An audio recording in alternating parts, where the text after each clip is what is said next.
quedan historias que importan sin parar. La verdad y pasión siempre a resaltar.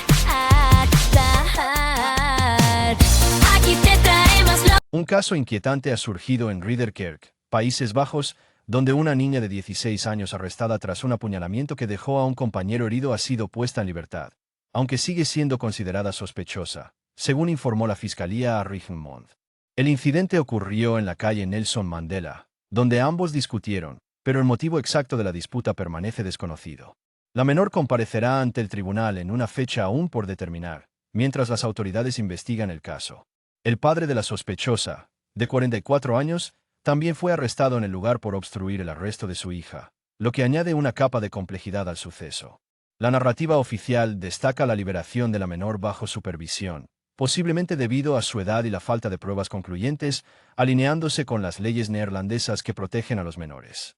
Sin embargo, esto genera dudas. ¿Es una decisión prudente dejarla en libertad considerando la gravedad del ataque, o refleja una cautela excesiva que podría poner en riesgo a otros? La falta de claridad sobre el motivo de la discusión y el papel del padre, quien pudo haber intentado protegerla o encubrir el acto, alimenta el escepticismo. ¿Están las autoridades priorizando el bienestar de la menor sobre la seguridad pública? ¿O hay detalles que se están omitiendo para evitar un escándalo? La comunidad espera más información mientras la investigación sigue en curso. Un nuevo incidente ha puesto bajo escrutinio la seguridad de la ciclovía recién construida en Dommelsegwe, Valkenswaard, tras un choque entre una ciclista y un coche ocurrido el viernes por la tarde. La ciclista fue trasladada en ambulancia al hospital, pero la gravedad de sus lesiones aún no ha sido revelada. Según los primeros reportes, el coche salió de un negocio adyacente a la carretera y se dirigió hacia la ciclovía. Al notar a la ciclista, la conductora intentó retroceder para darle espacio, pero el impacto fue inevitable, resultando en la caída de la víctima contra el parachoques. Este no es el primer accidente reportado en esta ciclovía, lo que sugiere problemas persistentes en su diseño o señalización desde su reciente construcción. La narrativa oficial destaca la intención de la conductora de evitar el choque, pero omite detalles cruciales como la velocidad del vehículo, las condiciones de la ciclovía o si había visibilidad adecuada. ¿Es esta una simple coincidencia o un indicio de que las autoridades locales subestimaron los riesgos al implementar esta infraestructura? La falta de información sobre lesiones y la recurrencia de incidentes alimentan el escepticismo. ¿Se está priorizando el tráfico vehicular sobre la seguridad ciclista, o se está encubriendo una planificación deficiente para evitar críticas? La comunidad espera respuestas mientras la investigación sigue su curso. La policía neerlandesa ha logrado su primera detención gracias a una nueva línea anónima de denuncias en la Costa del Sol, España. Un hombre de 32 años de Soesterberg, que debía cumplir una condena por posesión de drogas, fue arrestado el 7 de julio, según informó el Servicio Público de Prosecución OM al programa Het Misdaadbureau de NPO Radio 1. La línea, establecida en junio para recopilar información sobre criminales neerlandeses que se esconden en la costa sur española, ha recibido decenas de denuncias sobre actividades relacionadas con drogas y otros delitos, según el OM. El hombre, buscado internacionalmente, enfrenta 18 meses de prisión por posesión de grandes cantidades de hachís y cocaína, y ya ha sido extraditado a los Países Bajos, donde permanece en custodia, aunque ha apelado su condena. Según NOS, la Costa del Sol es un importante centro de tráfico de drogas internacional, donde traficantes se reúnen para cerrar acuerdos, algunos residiendo allí de forma permanente. La narrativa oficial celebra este arresto como un éxito de la nueva herramienta policial, pero surgen dudas. ¿Es esta detención un caso aislado o un indicio de una red más amplia que la policía aún no ha desmantelado? La apelación del sospechoso y la falta de detalles sobre las decenas de denuncias sugieren que las autoridades podrían estar exagerando el impacto de la línea para justificar su implementación, mientras el papel de la Costa del Sol como hub criminal plantea si las medidas son suficientes para frenar un problema arraigado. ¿Se está utilizando esta detención como propaganda, o es un paso genuino hacia la accountability? La comunidad espera más resultados concretos. La policía ha tomado medidas firmes tras los disturbios que empañaron las celebraciones del campeonato del PSV el 18 de mayo en Eindhoven.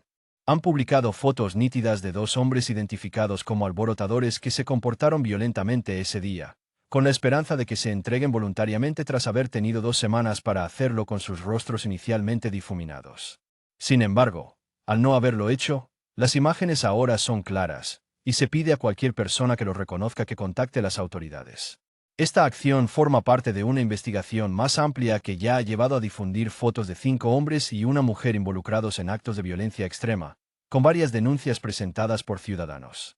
Los disturbios, que mancharon lo que debería haber sido una celebración alegre, involucraron a un gran grupo de alborotadores, y la policía ha identificado a varios de ellos a través de imágenes captadas durante los incidentes. La investigación sigue activa, y no se descarta publicar más fotos de sospechosos. Los agentes y la unidad móvil, antidisturbios, sufrieron los peores ataques, incluso tras retirarse, enfrentándose a explosivos de gran potencia, piedras, mesas y mobiliario urbano arrojados contra ellos. 14 agentes han presentado denuncias formales por los daños y agresiones sufridas. La narrativa oficial destaca el esfuerzo policial por identificar y responsabilizar a los culpables, pero surgen dudas. ¿Es esta difusión de fotos un paso efectivo para detener la violencia o una medida desesperada tras una investigación que no avanza lo suficiente?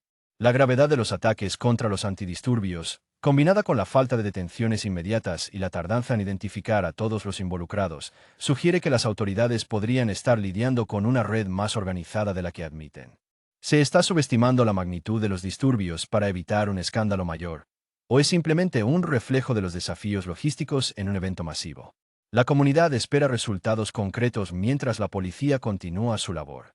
Un trágico incidente ha conmocionado a Burdaar, Países Bajos, donde la policía ha detenido a un hombre de 35 años de la municipalidad de Noord-Estfriesland como sospechoso de estar involucrado en una dodelijke aanrichting, colisión mortal, ocurrida en la noche del 30 al 31 de julio en la Yedik.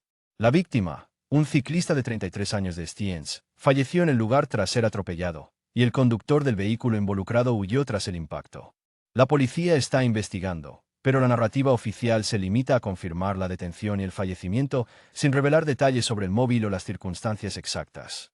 La rapidez en la detención sugiere que las autoridades podrían haber actuado sobre pistas específicas, como el vehículo implicado, una Chevrolet Silverado negra con daños en la parte derecha, según reportes iniciales, pero la falta de información sobre el estado del detenido o la causa del accidente genera dudas. ¿Fue un acto deliberado, un caso de conducción imprudente o un intento de encubrimiento que llevó al conductor a huir? La ausencia de claridad sobre cómo se identificó al sospechoso y el hecho de que el cuerpo quedó abandonado en la escena alimentan el escepticismo. ¿Están las autoridades ocultando detalles para proteger una investigación más amplia, o simplemente manejan un caso aislado con recursos limitados? La comunidad espera respuestas mientras el caso sigue abierto. Un hallazgo perturbador ha sido reportado cerca de la frontera entre Países Bajos y Alemania, donde se encontró el cuerpo de una persona no identificada en un coche incendiado en Scherpenzeel, a pocos metros de Landgraaf, según declaraciones de la policía neerlandesa emitidas el jueves. Las autoridades alemanas localizaron el vehículo el martes, y debido a su cercanía con los Países Bajos, la policía de Limburgo está colaborando con sus homólogos alemanes en la investigación. La identidad y la causa de la muerte de la víctima aún se desconocen, aunque el periódico Aachener Zeitung asegura que el cuerpo, hallado en el maletero, pertenece a un hombre. La policía de Limburgo ha sugerido una posible conexión con un caso de personas desaparecidas en curso, pero no ha proporcionado más detalles. La narrativa oficial presenta esto como un esfuerzo conjunto entre las fuerzas de ambos países, pero la falta de transparencia respecto a la identidad de la víctima, el origen del incendio o la relación con el caso de desaparecidos, genera interrogantes. La ubicación del cuerpo en el maletero y el estado quemado del coche sugieren un intento de ocultar evidencias, una táctica a veces asociada con crímenes transfronterizos como el tráfico de drogas, común en la zona. ¿Podría tratarse de un acto deliberado para borrar rastros, o se está minimizando como un caso rutinario? La ausencia de información específica y el enfoque cauteloso de la policía podrían indicar que protegen una investigación en marcha o evitan especulaciones, dejando a la opinión pública preguntándose si es un incidente aislado o parte de un problema mayor no revelado. Un incidente impactante ha sacudido a Rothenburg, Países Bajos, tras un tiroteo reportado en la madrugada del jueves, 31 de julio alrededor de las 2:15 en una vivienda en la Bosseplaat. La policía confirmó que un chico de 17 años, residente de Erkingen, resultó gravemente herido y fue trasladado de urgencia al hospital con ayuda de una grúa de bomberos debido a la dificultad de acceso. Un hombre de 43 años, también de Rothenburg, fue arrestado como sospechoso, y fuentes sugieren que se trata del padre del menor, aunque la policía no ha confirmado oficialmente esta relación. El caso ha generado revuelo, especialmente porque se sabe que en noviembre de 2024 las autoridades realizaron un registro en la misma vivienda tras una denuncia anónima sobre posesión de armas, donde el joven de 17 años fue detenido. Sin embargo, la policía no ha aclarado si el tiroteo fue un acto intencional, un accidente o si está relacionado con ese pasado, manteniendo el motivo y el estado del chico bajo reserva. La narrativa oficial destaca la detención y la investigación en curso, pero la falta de detalles sobre la dinámica familiar y el uso previo de armas en la casa plantea dudas. ¿Es este un caso de violencia doméstica exacerbada por tensiones previas, o una tragedia accidental que las autoridades están manejando con cautela para evitar especulaciones? La comunidad espera respuestas, mientras el silencio oficial alimenta el escepticismo sobre si se está ocultando algo más serio.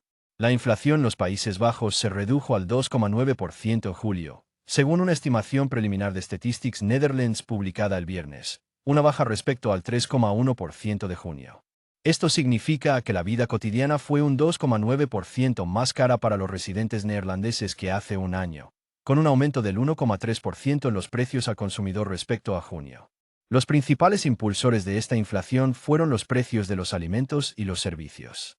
Los precios de alimentos, bebidas y tabaco subieron un 4,1% en julio, menos que el 4,6% de junio, lo que contribuyó a la disminución general de la inflación. Asimismo, los precios de los servicios aumentaron un 4,0%, una caída desde el 4,4% del mes anterior.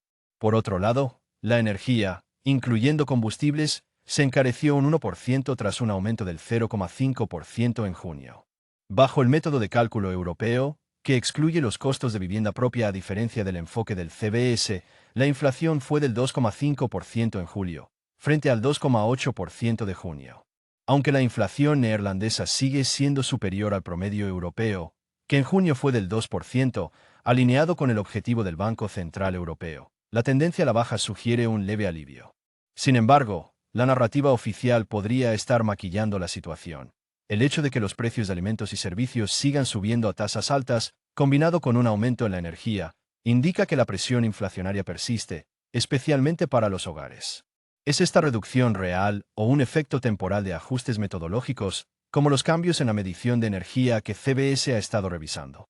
La publicación de datos de Eurostat sobre la zona euro más tarde hoy podría clarificar si esta tendencia es consistente o si los Países Bajos enfrentan desafíos específicos que las cifras oficiales no reflejan del todo.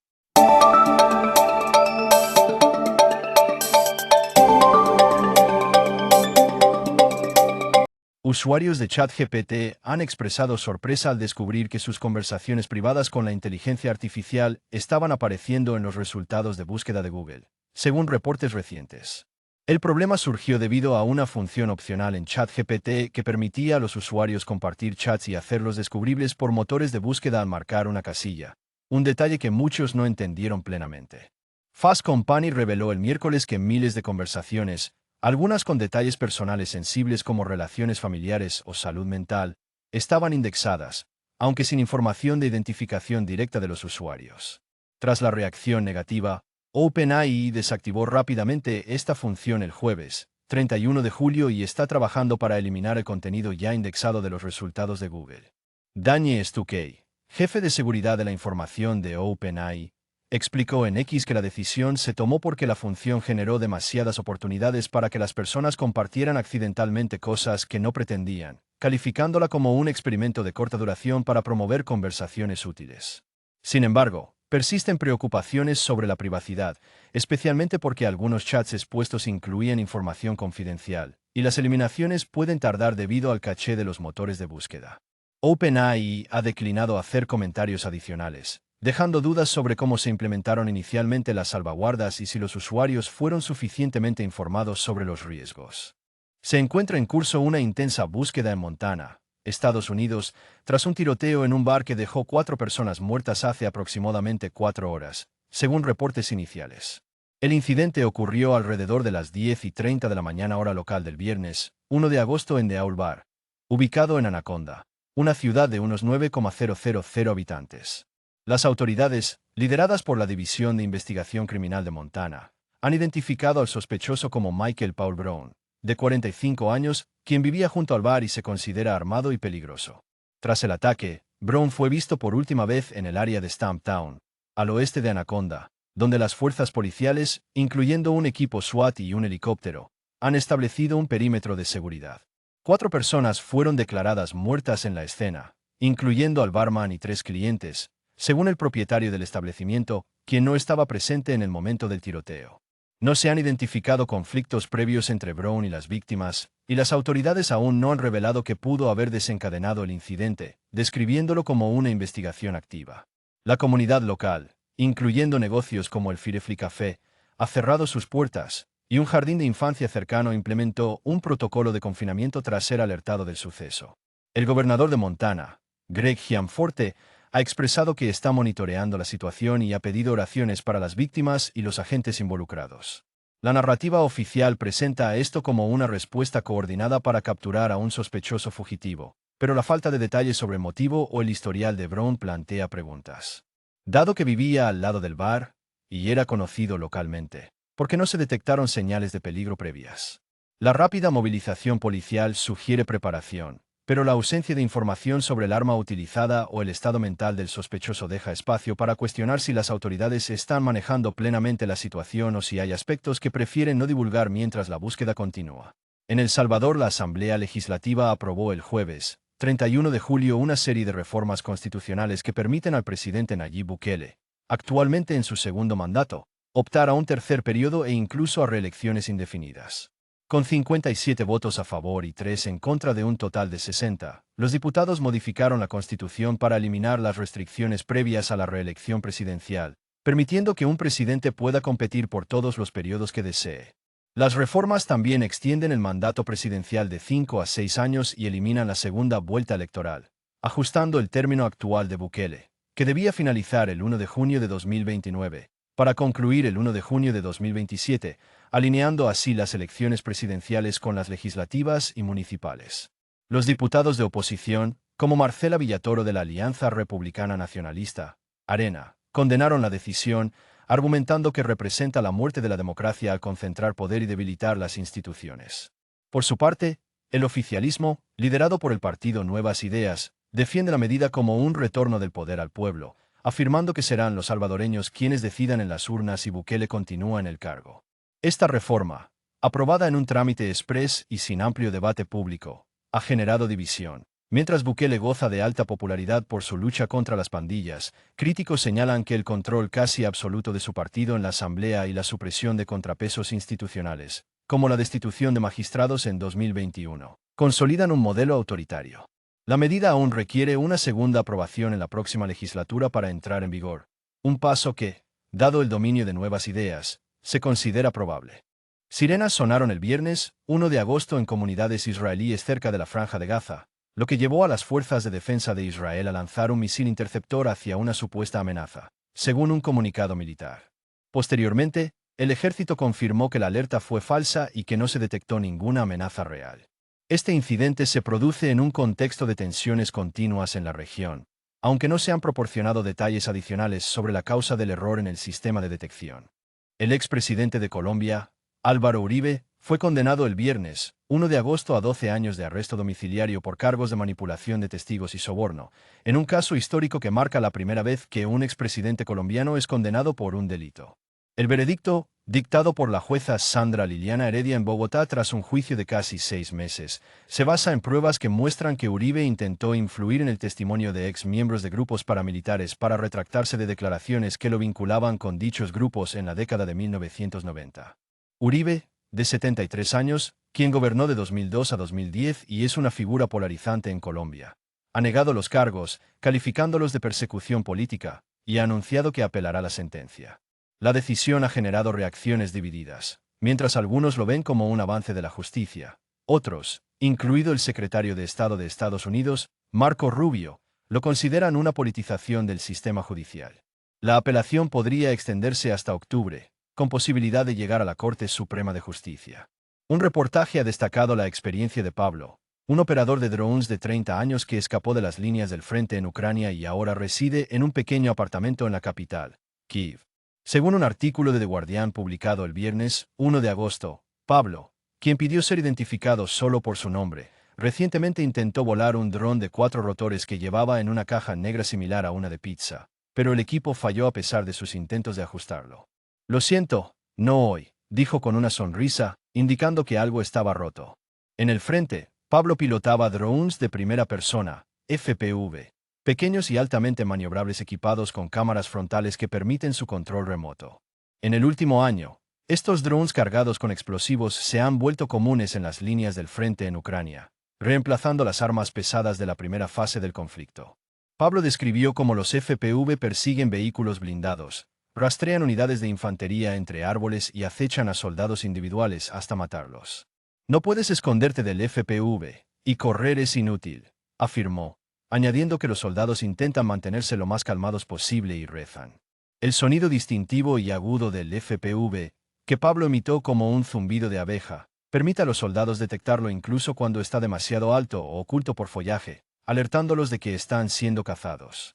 Este relato subraya el impacto psicológico y táctico de estas armas en la guerra actual en Ucrania. El presidente de Estados Unidos, Donald Trump, anunció el viernes, 1 de agosto, que ha ordenado el reposicionamiento de 2 submarinos nucleares a regiones apropiadas en respuesta a lo que calificó como declaraciones altamente provocativas de Dmitry Medvedev, expresidente ruso y actual vicepresidente del Consejo de Seguridad de Rusia. Trump hizo el anuncio a través de una publicación en Truth Social, citando comentarios recientes de Medvedev, que incluyeron referencias a las capacidades de ataque nuclear de la era soviética de Rusia, como el sistema Death Hand, como reacción a las amenazas de sanciones y ultimátums de Trump sobre el conflicto en Ucrania. Trump enfatizó que el movimiento es una precaución, afirmando: "Las palabras son muy importantes y a menudo pueden llevar a consecuencias no deseadas. Espero que este no sea uno de esos casos".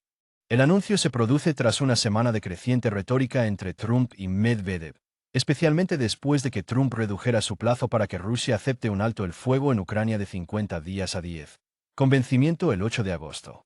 Medvedev había advertido que tales ultimátums eran un paso hacia la guerra, no entre Rusia y Ucrania, sino con Estados Unidos mismo. Trump luego dijo a los reporteros que el reposicionamiento era por la seguridad de nuestro pueblo en respuesta a una amenaza percibida, aunque no especificó si los submarinos están armados con ojivas nucleares o son solo de propulsión nuclear, ni sus ubicaciones exactas, siguiendo el protocolo militar estadounidense. El Pentágono y la Casa Blanca no han confirmado el movimiento de submarinos, remitiendo preguntas a una política de ambigüedad estratégica. Analistas de seguridad sugieren que podría ser una escalada retórica más que un cambio militar significativo, dado que Estados Unidos ya mantiene submarinos capaces de portar armas nucleares en patrulla. Mientras tanto, el presidente ruso Vladimir Putin ha expresado su deseo de una paz duradera y estable en Ucrania, pero no ha mostrado disposición a ceder a las demandas de Trump, insistiendo en que el impulso de la guerra favorece a Rusia. La falta de confirmación oficial y el contexto de intercambios en redes sociales plantean interrogantes sobre si se trata de un movimiento estratégico genuino o un gesto simbólico para afirmar dominio en medio de esfuerzos de paz estancados.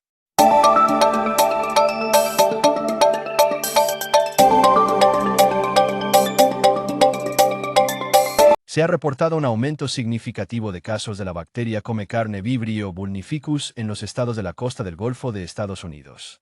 Según información reciente, se han confirmado 32 casos y 8 muertes en 2025 en Luisiana, Mississippi, Alabama y Florida.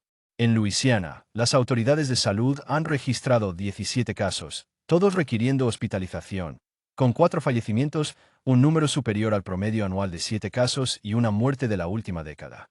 Florida reporta 13 casos y 4 muertes, mientras que Mississippi y Alabama tienen un caso cada uno, ninguno fatal. La bacteria, que prospera en aguas costeras cálidas y salobres, se contrae principalmente a través de heridas expuestas al agua o al consumir mariscos crudos, especialmente ostras, y el 75% de los casos en Luisiana se atribuyen a infecciones por heridas. Vibrio vulnificus puede causar infecciones graves, incluyendo fascitis necrotizante, donde la carne alrededor de una herida muere, y sepsis, con una tasa de mortalidad de aproximadamente 1 de cada 5 personas infectadas, a veces en tan solo 1 o 2 días tras los primeros síntomas. Las personas con sistemas inmunes debilitados o enfermedades crónicas, como problemas hepáticos o diabetes, enfrentan un riesgo mayor. Las autoridades recomiendan evitar aguas salobres o mariscos crudos con heridas abiertas, cubrir cortes con vendajes impermeables y buscar atención médica inmediata si se presentan síntomas como fiebre, diarrea, hinchazón o lesiones en la piel. Este aumento coincide con las temperaturas cálidas del verano, un factor que favorece la proliferación de la bacteria, aunque no se ha vinculado directamente con huracanes este año, a diferencia de picos previos tras eventos como el huracán Ian en 2022. La narrativa oficial enfatiza la necesidad de precaución y educación pública, pero la variación en los datos entre estados y la falta de detalles sobre cómo se contrajeron algunas infecciones sugieren posibles subnotificaciones o diferencias en la vigilancia sanitaria. ¿Es este aumento un reflejo real de un problema creciente, o podría estar influenciado por una mayor atención mediática y pruebas diagnósticas? Sin datos completos sobre las condiciones específicas de cada caso, queda espacio para cuestionar si las medidas preventivas actuales son suficientes para mitigar un riesgo que parece estar afectando desproporcionadamente a poblaciones vulnerables. China ha implementado una estrategia inusual para combatir un brote masivo de chikungunya en la provincia de Guangdong, liberando enjambres de mosquitos caníbales gigantes, conocidos como Toxorynchites splendens, cuyos larvas devoran a los mosquitos aedes que transmiten la enfermedad. Este enfoque se centra principalmente en Foshan, donde se han reportado más de 5,000 casos desde principios de julio, con 5,155 confirmados solo en esa ciudad hasta el domingo pasado, según fuentes oficiales. Las autoridades elevaron la respuesta de emergencia de salud pública a nivel 3 el jueves, indicando un evento de salud relativamente mayor. Estos mosquitos gigantes, que miden casi 2 centímetros y no pican a humanos ya que se alimentan de néctar, forman parte de una campaña liderada por investigadores de la Universidad Sun Yat-sen. Su objetivo es reducir la población de mosquitos aedes, portadores de chikungunya, dengue, zika y fiebre amarilla. Además, se han desplegado drones para inspeccionar sitios de reproducción y se han liberado más de 5,000 peces en cuerpos de agua urbana para consumir larvas. El brote, descrito como bastante severo por San Yang, subdirector del Centro Nacional para el Control de Enfermedades, ha llevado a duplicar los lechos de aislamiento protegidos contra mosquitos a 7,220 en Foshan.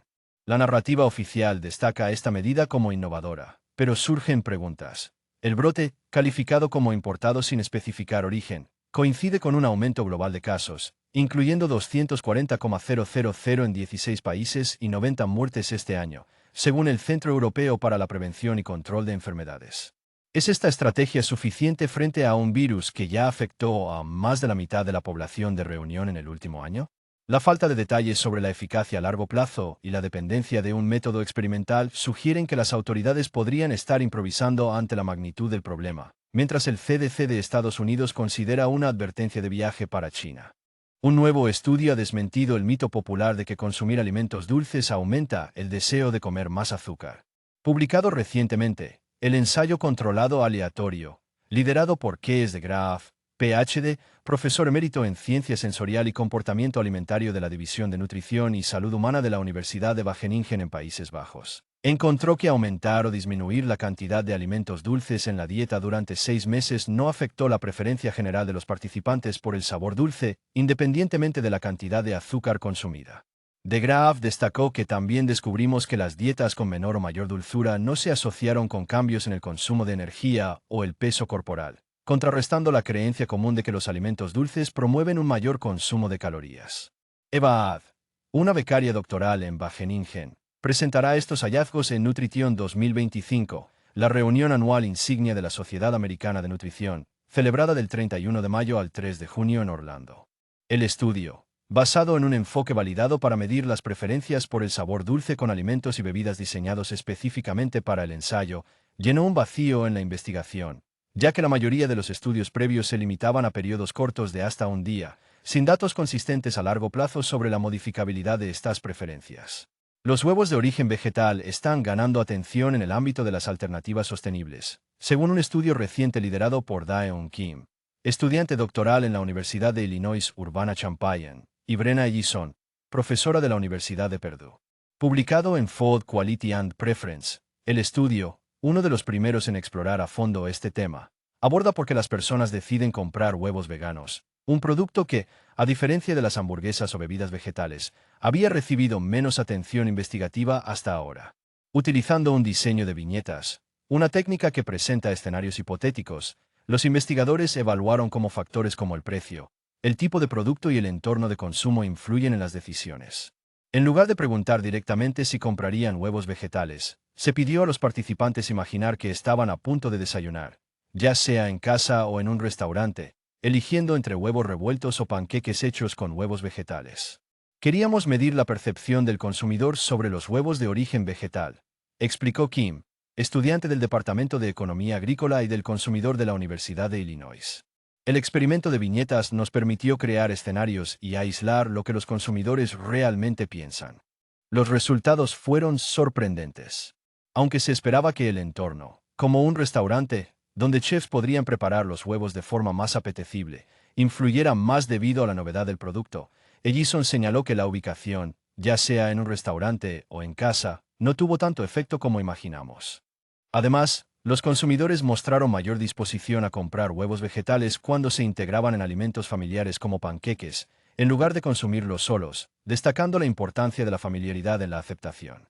Esta investigación, presentada como un avance en la comprensión del mercado de proteínas sostenibles, no especula sobre el futuro, pero subraya que el éxito de los huevos vegetales podría depender de su integración en productos conocidos y de estrategias que superen la percepción inicial de novedad. Un estudio reciente ha desafiado las percepciones tradicionales sobre el impacto de los huevos en la salud cardiovascular. Investigadores de la Universidad de Australia del Sur descubrieron que el colesterol de los huevos, cuando se consume como parte de una dieta baja en grasas saturadas, no aumenta los niveles de colesterol LDL, malo, y podría incluso reducir el riesgo de enfermedades cardiovasculares. El estudio, que involucró a participantes que consumieron 2 huevos diarios en una dieta controlada, encontró que el verdadero factor de riesgo para el corazón es la grasa saturada presente en alimentos como tocino o salchichas, no el colesterol de los huevos. El profesor John Buckley, líder del estudio, señaló que esta investigación invita a reconsiderar el lugar de los huevos en una dieta saludable, siempre que se eviten las grasas saturadas adicionales. Sin embargo, esta narrativa oficial debe examinarse críticamente. El estudio fue financiado por el Egg Nutrition Center, lo que podría introducir un sesgo favorable hacia los huevos, ya que los patrocinadores tienen un interés económico en promover su consumo. Además, los resultados contrastan con investigaciones previas que han mostrado asociaciones mixtas, desde ningún efecto hasta un riesgo incrementado, especialmente en personas con diabetes. La falta de consenso entre estudios sugiere que los efectos podrían variar según el contexto dietético y la salud individual, no solo por el consumo de huevos en sí. ¿Es esta una revelación genuina o un intento de rehabilitar la imagen de los huevos para beneficiar la industria avícola? La comunidad científica y los consumidores podrían beneficiarse de más investigaciones independientes para confirmar estos hallazgos. Medicamentos como la citisina y la vareniclina han demostrado ser efectivos para dejar de fumar, un hábito que sigue siendo la principal causa de muerte prevenible en el Reino Unido y el mundo. Sin embargo, su uso es limitado, lo que representa una oportunidad perdida para mejorar la salud pública. Razones por las que no se recetan. Falta de conocimiento. Desde enero de 2024, cuando la citisina fue autorizada en el Reino Unido, solo el 0,2% de las personas que intentan dejar de fumar la han usado, y el 0,7% de quienes accedieron a servicios para dejar de fumar en Inglaterra la recibieron en 2024. Esto sugiere que ni los fumadores, ni los médicos, ni los farmacéuticos están suficientemente informados sobre esta opción. Dosis compleja. La citisina requiere una pauta inicial de 6 pastillas al día, reduciéndose gradualmente, lo que puede ser menos práctico que la vareniclina, que se toma una vez al día. Cambio de atención al vapeo. La popularidad del vapeo como herramienta para dejar de fumar ha desviado la atención de los medicamentos recetados, reduciendo su visibilidad. Coste y financiación. Aunque se esperaba que la citisina fuera económica por su uso en Europa del Este, su versión autorizada en el Reino Unido es tan cara o más que otros fármacos, y hay incertidumbre sobre si la atención primaria o las autoridades locales deben cubrirlo, lo que desincentiva su prescripción. Retiro de vareniclina. La retirada de la vareniclina en 2021 por impurezas causó un vacío, y aunque volvió a estar disponible reformulada, solo el 1,1% de los fumadores del año pasado la usaron, frente al 4% antes de su retirada, afectando los hábitos de prescripción. Falta de promoción. La ausencia de campañas para dar a conocer la citisina ha limitado su uso, incluso con evidencia de su eficacia comparable a la vareniclina y menos efectos secundarios. Implicaciones. La subutilización de la citisina, a pesar de su potencial para salvar vidas, estimado en unas 1,890 muertes evitables anuales tras la retirada de la vareniclina, según University College London, subraya la necesidad de estrategias para aumentar su visibilidad y accesibilidad.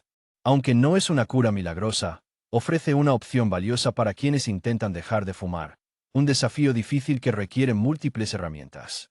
Acción sugerida. Si intentas dejar de fumar, consulta a tu médico sobre la citisina, pero porque estos medicamentos no se recetan a pesar de su potencial. Contexto histórico y actual. El tabaquismo sigue siendo la principal causa de muerte prevenible, y medicamentos como la vareniclina y la citisina han mostrado ser efectivos. La vareniclina, retirada en el Reino Unido en 2021 por impurezas, dejó un vacío que llevó a unas 1.890 muertes evitables anuales, según un estudio del University College London. Desde enero de 2024, la citisina, un producto natural usado en Europa del Este, está disponible en el Reino Unido, con evidencia de eficacia similar a la vareniclina y mejor tolerancia, pero su uso sigue siendo bajo. Razones específicas de la subprescripción. Desconocimiento generalizado. Solo el 0,2% de quienes intentan dejar de fumar usaron citisina desde 2024, igual que en 2018 cuando no estaba autorizada, y el 0,7% en servicios del NHS en Inglaterra lo recibieron en 2024. Esto indica una falta de información entre pacientes, médicos y farmacéuticos. Pauta de dosificación compleja. La citisina comienza con 6 pastillas diarias, reduciéndose progresivamente, lo que contrasta con la simplicidad de una pastilla diaria de vareniclina, desincentivando su uso. Desplazamiento por el vapeo. La atención pública se ha centrado en el vapeo, reduciendo el interés en medicamentos recetados. Costes y financiación. Aunque barata en Europa del Este, la citisina en el Reino Unido es costosa, y la incertidumbre sobre quién debe pagarla, atención primaria o autoridades locales, limita su prescripción. Impacto del retiro de vareniclina. Su retirada en 2021 y su bajo uso actual, 1,1% frente al 4% previo, han afectado los hábitos de prescripción, incluso tras su reformulación. Falta de promoción. Sin campañas significativas, la citisina permanece poco conocida, a pesar de estudios que confirman su eficacia. Implicaciones y perspectiva. El gobierno del Reino Unido prioriza la prevención, pero la baja prescripción de citisina y vareniclina sugiere una desconexión entre política y práctica. Expertos como Jonathan Livingstone-Evanks, Universidad de Oxford, y Dimitra Kal y Lion Saab, UCL, sugieren que campañas de concienciación podrían aumentar su uso, aunque reconocen que dejar de fumar es difícil y no hay soluciones universales. Datos del NHS Inglaterra y estimaciones del University College London. Esta información, basada en hechos verificados, ofrece una visión clara del problema, invitando a reflexionar sobre cómo mejorar el acceso a estas opciones salvavidas. ¿Qué opinas? ¿Crees que una mejor promoción ayudaría? Déjanos tu comentario. Y eso ha sido todo por Noticias y Más del 1 de agosto de 2025. Gracias por estar con nosotros. Si te gustó, suscríbete y activa las notificaciones para no perderte nada. ¿Qué opinas del movimiento de submarinos de Trump o el brote en China? Déjanos tu comentario abajo. Y no olvides darle like y compartir. Nos vemos mañana con más historias que importan.